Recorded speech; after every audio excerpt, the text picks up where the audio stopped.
morning. Today we are coming to the conclusion of our recent series, God in Our Everyday. For a Christian, there's no such thing as an ordinary day. With Christ, every day, every task, every situation and every relationship brims with divine possibility, writes Mark Green, and I agree with him. God is always at work in our lives, but do we always recognise it? This morning's story is told by Tim. I'm a senior manager in a manufacturing firm. This particular morning, 21st December it was, I was making some phone calls to members of my team to wish them a happy Christmas. My last call was to Jasmine. After the usual well-wishing, Jasmine said, "So glad you called. I wanted to speak to you and particularly to thank you. If it wasn't for you and the support you've shown me this year, I wouldn't be alive today." I can feel the tears welling up inside me as I recall this conversation. Jasmine's story is one of perseverance through tough times, a story of good days and difficult days, of sickness and health, a story of lows and highs. Over the years I've prayed for Jasmine now and again, but never in a way that would have prepared me for what God was about to do. Jasmine had joined our team about 4 years prior. She made an excellent start, but as time went by it became apparent that she had a legacy of quite significant health issues. Bewilderingly, no one could work out what lay at the root of it all. Her capacity to meet her objectives diminished. She began to take time off sick very quickly. She was off work about as much time as she was at work. But with support from the company health team, her own GP and the local hospital, in time she was able to come back to us. We set up a phased return and then eventually back working full time. Case closed. Except it wasn't. Just 3 months later, I received a text to say that Jasmine was once again struggling with emotional health and seeking counselling support. By early March, she deteriorated so badly to the point where her own GP refused to let her leave his surgery until the mental health crisis team got involved. Well, at this point, I took some further actions. Firstly, I ensured our company HR and occupational health teams provided support she needed in addition to that she was already getting from the NHS. Secondly, I insisted that Jasmine text me every day so I knew that at least she was okay. And thirdly, my prayers got a whole lot more specific. Yet, even with all of this, I was still somewhat taken aback when just about 5 weeks later, Jasmine texted me to say she'd started attending her local village church. Imagine my surprise. Just a few weeks later, she sent me another text to say she'd joined a local house group, a life group. God had clearly intervened both marvellously and spectacularly. Jasmine's turnaround was so dramatic that after just a month, she was discharged back into the care of her local GP, and within 2 months, back at work, happier than ever. Case closed again. That autumn, Jasmine developed a small in-house application for our team. It was a great piece of work. It helped us reduce our operating costs in a section of our job, as well as improve our accuracy in that area. I arranged for her to present her work to the head of department. That went really well. The application had clear potential elsewhere in the business. I was asked if I would release her on secondment so she could work on this with other teams. Naturally, I was thrilled for her and so amazed yet again that God had saved Jasmine not just from harm, but now opening doors for her to prosper her professionally. I've become aware, thanks to God's direct interventions and the prompting of the Holy Spirit guiding me in word and speech and actions over the months and years, that Jasmine is now stronger, she's more capable, and she's ready to step into the next adventure. She's alive, both physically and spiritually. I've been her manager, yes, but in a way also her pastor. When I told her about the opportunity within the business, she was naturally excited, but also a little daunted. I was thrilled to encourage her that God, who has turned your life the right way round, will not let you down now. It's time for you to leave our nest. You're ready to fly. It's been an extraordinary privilege and an honour to walk alongside Jasmine and see her story unfold in ways I couldn't have imagined. God's ways are certainly not our ways. A few months after Jasmine left us on secondment, I took up a post in another business. I did so with our team running smoothly and our deadlines being met. I was at peace as I logged off there for the last time. Not long after, I got an email from Jasmine. She had also applied for a management post in another business, much larger global business, and she was successful. I guess you were right, she said, about me being ready to fly. I could hardly have wished for a better leaving present.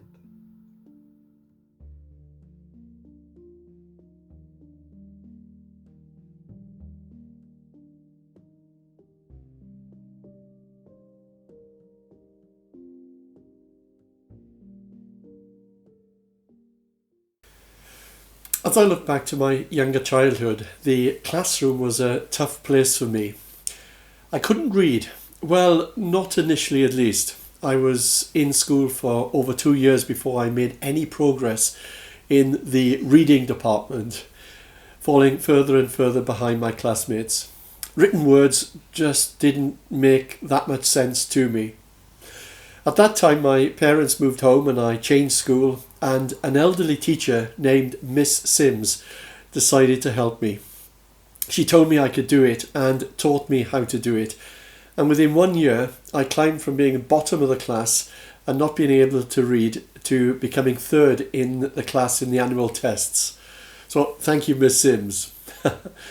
Why did I bare my soul and tell you that story? It's because I want to illustrate the power of encouragement. And as I look back over my life, I really thank God for those people like Miss Sims who spoke words of encouragement and life to me. Why do we need encouragement? The answer, I think, to that is because we are human. And we all get discouraged and demotivated and disillusioned because life can be pretty hard on times. Don't ever think of some people in the super Christian bracket that require no encouragement. That's simply not so. King David needed encouragement, the Apostle Paul needed it, Moses needed encouragement, and even Jesus, God's Son, also needed encouragement whilst in his earthly body. In the Garden of Gethsemane, Jesus prayed, "Father, if you are willing, take this cup from me. Yet not my will, but yours be done." Then in the next verse, an angel from heaven appeared to him and strengthened him. For Jesus to fulfill Father's will was a most difficult task. The tension was great between the desire to fulfill Father's will and Jesus' own human revulsion and horror of the cross. As we seek to do God's will on earth, we can become discouraged too. Those times of discouragement where God doesn't often send angels of the celestial kind to us. The ones that he sends, more often than not, are those of the human kind. That is, people, flesh and blood, People like us, people imperfect as we are, can be God's agents of bringing life and hope and encouragement to others. I was gripped this week by a verse which I read in 1 Samuel.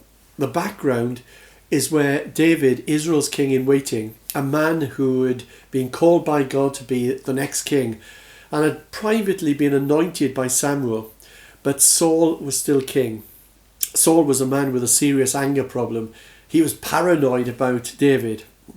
David was a faithful and courageous servant of the king, yet was made to become a fugitive in his own land. That must have been so difficult for him. Anointed to become the next king, and yet the present king was trying his best to kill him. Enter Jonathan, son of Saul, who was David's best friend. Despite his father's evil actions, Jonathan was a friend who willingly acknowledged that David was to be the next king of Israel. He brought hope to David's despair, support in his weakness and help in his trial. In 1 Samuel chapter 23 verse 16, it states there that Saul's son Jonathan went to David at Horesh and helped him find strength in God. That's a wonderful, wonderful verse. In the King James Version, it says, "And Jonathan, Saul's son, arose and went to David into the wood and strengthened his hand in God." Again, what an amazing, lovely, lovely turn of phrase that is. Strengthened his hand in God. When I read that phrase, I couldn't but help of think of another story in the Old Testament. In Exodus chapter 17, we read of Moses standing on the mountain, and when Moses held his hands high, the Israelites were winning the battle in the valley against their enemy, the Amalekites. But when tiredness caused him to lower his hands, the enemy started winning the battle. We then read that Aaron and Hur came to Moses, one on each side, to prop up his hands until the battle was won. What a great picture that is. What Aaron and Hur did in the physical, Jonathan did to David in the spiritual and the emotional. Aaron and Hur held Moses' hands up physically and the battle was won. Jonathan held David's hands up spiritually and emotionally and helped him win through. He strengthened his hand in God. Another question. How did he strengthen his hand? What was the great secret here? Well, very simply, Jonathan reminded David that he was to be the next king, and there was nothing that his father Saul could do about it. He also promised David his allegiance, and his words breathed new life and hope into a spiritually exhausted man. This would have enabled David, I suppose, to look at the troubles and remember who it was in charge. It was God, and if God is for us, who can be against us? Jonathan reminded David of the promise of God, and there is no greater encouragement we can offer someone than to remind them of the promises of God. Aren't people like Jonathan so wonderful? That is, people who come alongside to encourage and just to breathe words of life and hope and faith into spiritually barren people. The New Testament tells us of a man named Cyprus, named Joseph, who did this so effectively. In fact, he did it so well, the early Christians gave him a nickname. Most of you will know him by his nickname, Barnabas, which means son of encouragement. If you're going to have a nickname, I think that is about as good as it gets. There are never too many Barnabases in a church. You could always make room for one more Barnabas. As for some of the other New Testament characters, probably one in the church would be enough. One Simon Peter in a local church would be enough. Not mention having more than one Thomas or a James and John, sons of thunder. I think I'd rather bless someone else's church with those guys. But give me as many Barnabases as you like. There is a marvellous example of this son of encouragement doing his work, doing what he did best. In Acts chapter 11 we read about Christians that have been persecuted. Now those who had been scattered by the persecution that broke out when Stephen was killed travelled as far as Phoenicia, Cyprus and Antioch, spreading the word only among Jews. Some of them, however, men from Cyprus and Cyrene, went to Antioch and began to speak to Greeks also, telling them the good news about the Lord Jesus. The Lord's hand was with them, and a great number of people believed and turned to the Lord. News of this reached the church in Jerusalem, and they sent Barnabas to Antioch. Because of the persecution, they suffered and they were scattered, and as they went to the various parts, they proclaimed the good news of Jesus. It says in verse 21, the Lord's hand was with them, and a great number of the people believed and turned to the Lord. Reports of this got back to the church in Jerusalem, and they probably said, well, we need to help them, give them a bit of support and encouragement. Who shall we send? Who is the best man for the job? We know. Barnabas. Send Barnabas. Then in verse 23, when he arrived and saw the evidence of the grace of God, he was glad and encouraged them to remain true to the Lord with all of their hearts. Encouraging others was very much in his veins. He was sent by the church in Jerusalem to encourage the persecuted Christians in Antioch. And as he encouraged them, he got encouraged himself at what he saw God doing. And then he probably said to himself, I'm so excited and thrilled with what God is doing here. I'm sure that Paul could do with a dose of this as well. Seeing God move in this way would be the making of Paul. I'll go down to Tarsus, I'll get him. And that's what he did. Then Barnabas went to Tarsus to look for Saul, and when he found him, he brought him to Antioch. So for a whole year, Barnabas and Saul met with the church and taught great numbers of people. The disciples were first called Christians at Antioch. Barnabas wanted Paul to be encouraged, just as he was encouraged. Oh, for more Barnabases, for those whose desire it is to build up and not tear down. Every church needs gossipers, not the negative kind sowing seeds of disunity and mischief, but the good kind. Hey, guess what? Sarah got saved today. I prayed for George. Guess what? He got that job. I'm witnessing to Dave at the moment, and he's very, very close now. Please pray for him. You see, Barnabas did not want to keep the blessing for himself. He wanted to bless others as well. The world in which we live is full of discouragement, and I remember a guy that I knew in South Wales. He would always sour any happy gathering with his pessimism. He always brought a dark cloud of depression with him. He could see the downside in everything. I would say, hi Joe, not his real name by the way, it's a lovely day today. It's not going to last. The sun is going, the rain is coming tomorrow. I always felt flat after being with him for more than 2 minutes.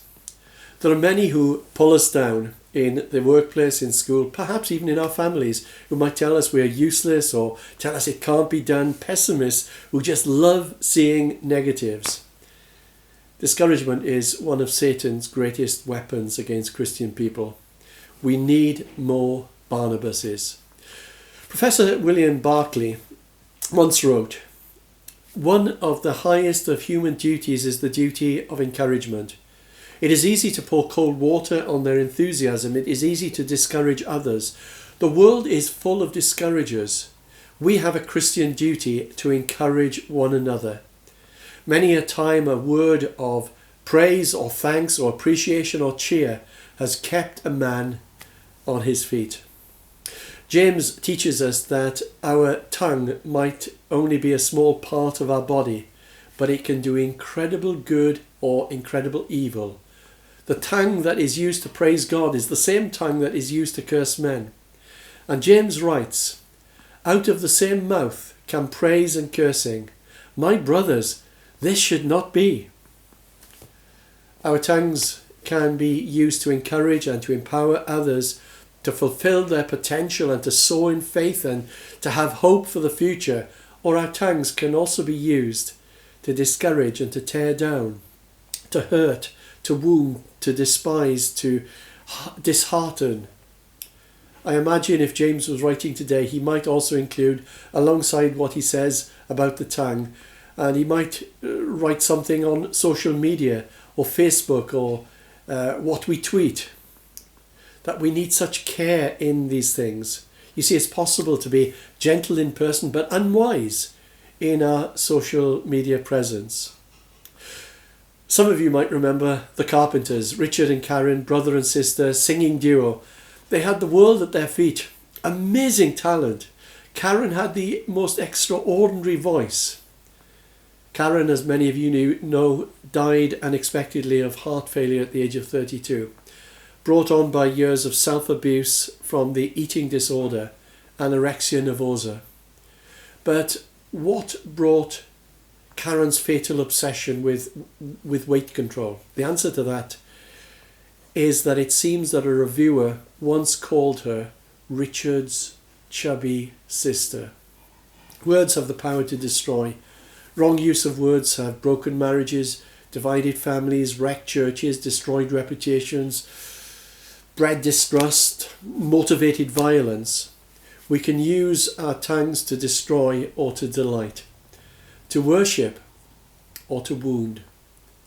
We can speak words that will build up or tear down, words that will bring life and hope and faith, or words that will bring despair and discouragement and hopelessness, words which honour God or words which dishonour God. You can change a person's life for good or for bad. You can move a person to new heights or new depths by the power of your words. So let me close with 5 practical suggestions. Firstly, make a decision to bless and encourage people every day of your life. Speak hope and life into hurting and broken lives. Empower those around you. Start today. In Romans chapter 12, Paul speaks about spiritual gifts that God has given to the church. And in that list, he names encouragement, the gift of encouragement, one of the best gifts. Some people excel in this area. It's their gift. They're great people to be with. They lift you up and you've only got to be with them for 2 minutes and you're feeling great. Let me encourage you to be such a person. Secondly, be careful how you encourage. I found that not all encouragement is actually encouraging. It's amazing the things I've had said to me after a sermon. Someone once said to me, "If I'd known you were going to be that good this morning, Steve, I would have brought a friend." Somebody else said, "I don't care what others say. I thought you were great." And still someone else said, "That was really good, Steve. I actually understood what you were talking about this morning." Well, maybe the best of all was, "Pastor, you surprised me by that brilliant sermon because I used to think you were a prat." Be careful of what you say and how you say it. Make sure that you're in trying to bring encouragement and not actually giving a backhanded swipe. Thirdly, be sincere. Don't be artificial or fake. I was once, many years ago, involved in a small church plant where it was necessary for me to play guitar and lead the worship. Please stop laughing now. In fact, I can see you. After one service, which was as musically disastrous as all the others, a lady came up to me to thank me for my music ministry. Well, to tell you the truth, I wasn't particularly encouraged by that, as I thought this person is either insincere or has serious hearing defects or perhaps some other deep-seated problems. Well, it turned out to be the latter. Fourthly, be creative and resourceful. Remain on the lookout for who you can speak words of encouragement to. Someone who has been ill or in trouble or in difficulty. Write a letter or a card or an email. Pick up a telephone. Pray for someone and tell them that you're praying for them. Pray for the Lord to show you who you need to get in touch with that day and to encourage. You might be surprised at the way that God answers those prayers. Encourage and affirm. those who work hard in the church ministries. Let them know what a great job they're doing. It may be on the front line, or it may be a person who does an awful lot of work behind the scenes. Fifthly, the encourager is often as blessed as the person that they seek to encourage. It's a kind of reciprocal arrangement. Well, life is full of opportunities. They're all around us if we just take the time to recognise them. A word of praise, a word of comfort, encouragement, a card, a note of appreciation for just being you. Just little gestures of love and friendship. You don't have to do it. No one is making you do it. But what a difference you can make to both yourself as the giver as well as to the receiver. Jesus said, now that you know these things, you will be blessed if you do them.